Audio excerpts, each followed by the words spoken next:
It is a pleasure to me also to participate on this conference, and my paper is a bit more historical as the previous ones were. I talk about Thomas Aquinas' interpretation of the dark light, the relationship between faith and knowledge in his thinking, and the reception of this interpretation. The dark light of the faith, Thomas Aquinas and his followers on the relationship between faith and knowledge. Everything what I have written seems to me like straw compared to what I have seen. With this sentence, Thomas Aquinas expresses his sense of helplessness regarding the completion of Summa Theologica shortly before his death after Mass on the feast of St. Nicholas in 1273.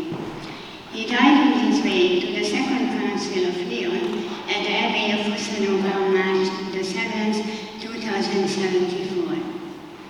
In what way does this speechlessness before his visionary insight make his writings even more significant for the history of the reception? With my presentation, I will pay homage to St. Thomas Aquinas, who was born around 800 years ago in Varga-Jani. I would like to highlight the relevance of his writing by providing a brief overview of the Thomistic Renaissance of the last century and shedding light on how faith and knowledge complete each other in both religion and science through the twofold meaning of knowledge. At each time, later known as Saint Theresia Benedicta of the Cross, co-patroness of Europe, began translating Thomas Aquinas' Questiones Disputatæ de Veritate around 100 years ago in 1925. The reason for the translation was twofold. On the one hand, to bring Aquinas' less-known Questiones in German-speaking world into a modern language, and on the other hand, under the influence of Pope Pius XI's encyclical Studiorum Dulci, which in 1923 commemorated the 600th anniversary of Thomas Aquinas' canonization, to confirm the spirit of Aquinas' work with contemporary philosophical thought. The encyclical Studiorum Dulci builds upon Pope Leo XIII's encyclical Aeteri Patris from 1879, which promoted the study of philosophy in seminaries based on the teachings of Thomas Aquinas. The Jesuit Erich Shivara, who assigned at each time the task of the translation, reported on the 10th anniversary of her death about the dual goal of the project that Stein had agreed upon: to set the dominant current of phenomenology alongside the philosophy and theology of Thomas Aquinas face to face. Through the Thomas years, a century ago, a new wave of neo-Thomism emerged, which also influenced Shivara. Stein carefully studied his work, Analogia Antis, from 1932, to draw inspiration for the confrontation between contemporary thought and that of Thomas Aquinas. The question arises, in which sense was Thomas Aquinas important for Stein, and what was relevant Stein's approach in the present context of religion and science? In Shivara's work, Stein encountered for the first time the term philosophia perennis and began to think within a broader sense of philosophy. A major work from 1936, Finite and Eternal Being, an attempt to ascend to the meaning of being, aims to interpret the meaning of the term Christian philosophy, which Stein explains in three dimensions. In the first sense, Christian philosophy is not different from theology, and in a sense, she sees it as a continuation of the thought of the Church Fathers. In the second sense, Christian philosophy recognizes faith as a form of knowledge, while in the third sense, Christian philosophy refers to medieval philosophy, which had an incredible influence on Christianity. Erich Stein has the second and third dimensions in mind when she locates the most significant meaning of Christian philosophy in Philosophia Perennis, which in the sense of the encyclical Lateran parties, can emerge in discourse with contemporary philosophical direction and offer an alternative form of knowledge through faith alongside reason. In her argument for the meaning of possibility of a Christian philosophy, Stein, in her work Finite and Eternal Being, draws on Thomas Aquinas' Summa contra Gentiles and justifies the meaning of Christian philosophy through the openness of reason to the truth of faith. There are namely two passages of truth, one through natural reason and the other through faith, and it is the task of Christian philosophy, as Philosophia Perennis, to guide all seekers of truth to the truth of faith. Based on Thomas Aquinas' Summa Theologica, Stein distinguished between the truth of the theological revelation and the truth of the knowledge of the natural reason, locating the significance of Christian philosophy in a bridging function between believers and non-believers. Stein does not often and openly refer to her own translation of De Veritate, but it is clear that she was strongly influenced by Thomas Aquinas' insight into faith as an act of knowledge. When Thomas, in De Veritate Questiones 14, links faith with the will and interprets it as the foundation act of hope, faith for Stein is the dark light that gives us the ability to understand something, but only to point us towards something that remains incomprehensible to us. In De Veritate, Thomas also describes the light of faith as the insight into supernatural knowledge which naturally exceeds our knowledge.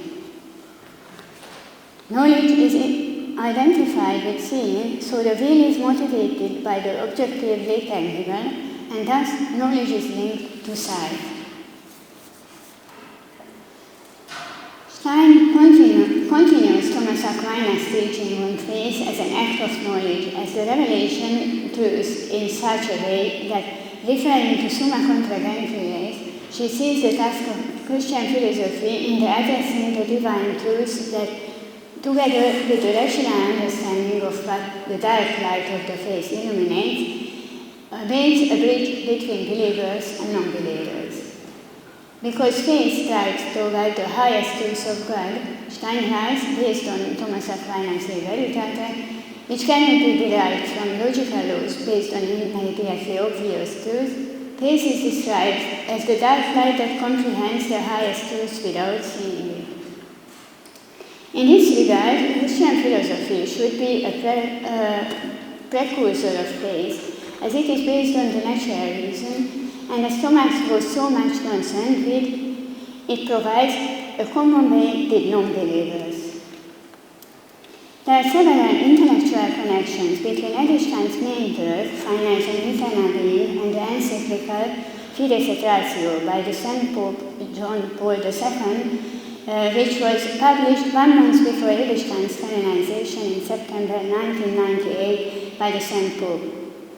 Fides et Ratio encourages, following Lateran partners, a renewal of philosophical thought through Thomistic philosophy and calls for the thought of the Doctor Angelicus to be presented anew. In paragraph 58, the Holy Father discusses the results that follow from the development of Thomistic thought, which contribute to a unified Catholic thought, according to which the most influential Catholic theologians of this century are children of the renewal of Thomistic philosophy.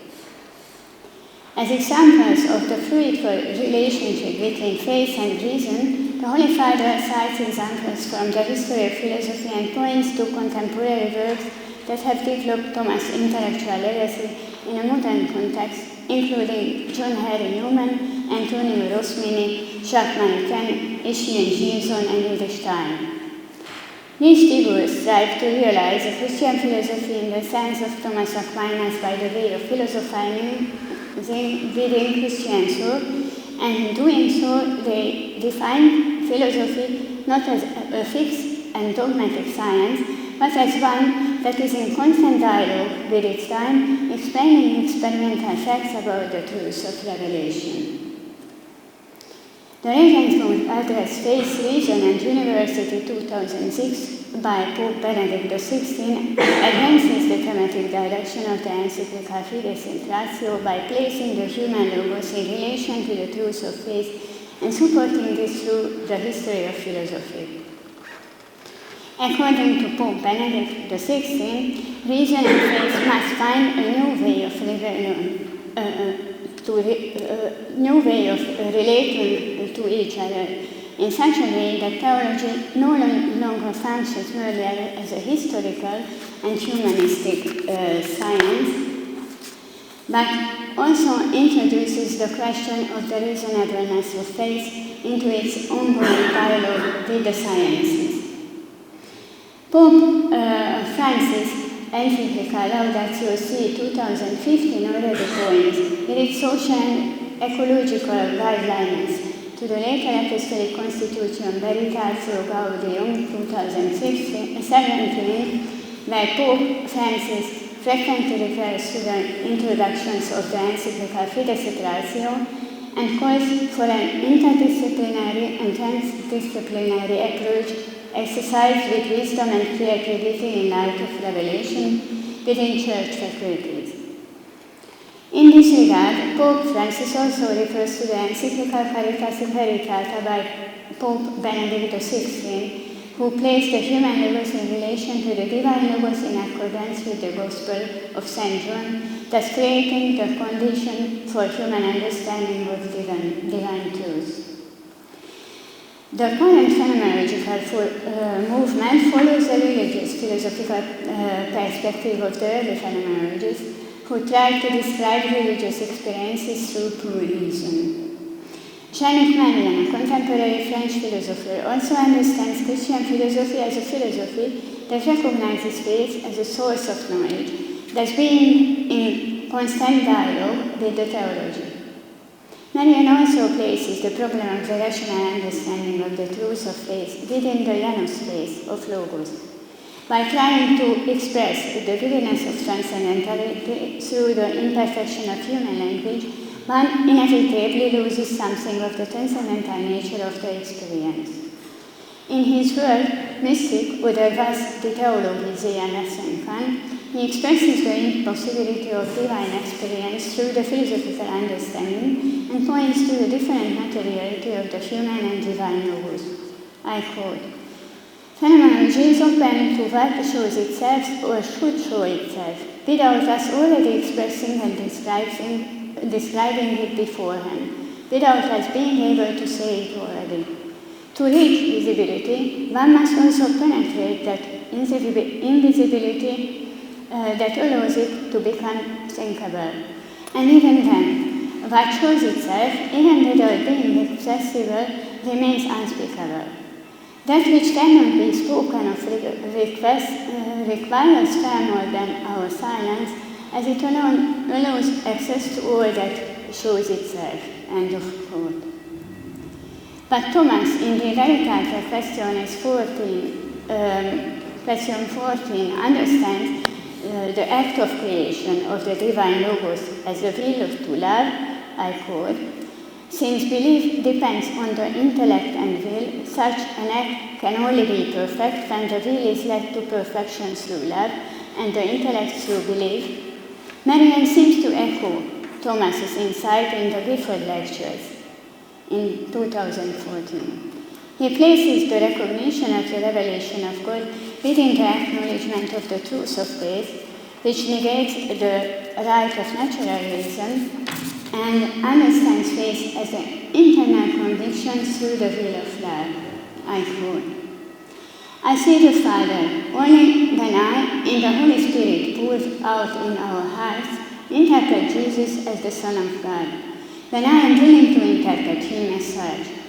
We do not allow a propositio sufficiens objecti relevanti to be known without faith, for without hermeneutic decision there is nothing to see, nothing to believe, and nothing to reveal. As for revelation, the one who wants to see without having to believe sees nothing." End of quote. The gift of Christ in the resurrection, our salvation, is a historical act but gains its revelatory content not from its historicity, but from the self-giving of the gift, which places the act of love in the foreground before its existential aspect. In this regard, Marian distinguishes between the two meanings of logos, asserting that the logos in God means the ever-real love of the act of creation, which is not accessible to human cognition because of its continual surpasses of the object. The difference between the word of heart and the inner word is the difference that St. Thomas describes in Question 4 of De Veritate with the imperfection of creatures. I quote, that the creatures cannot perfectly represent the Creator, and therefore we can never come to a perfect knowledge of the Creator through the creatures. And also because of the weakness of our cognitive faculties, which cannot even derive all that the creatures reveal about God. End of quote. Much to discard Thomas Aquinas' writing simply because he recognized that the natural reason alone cannot reach the highest truths. Shall we give up with the researches of God through the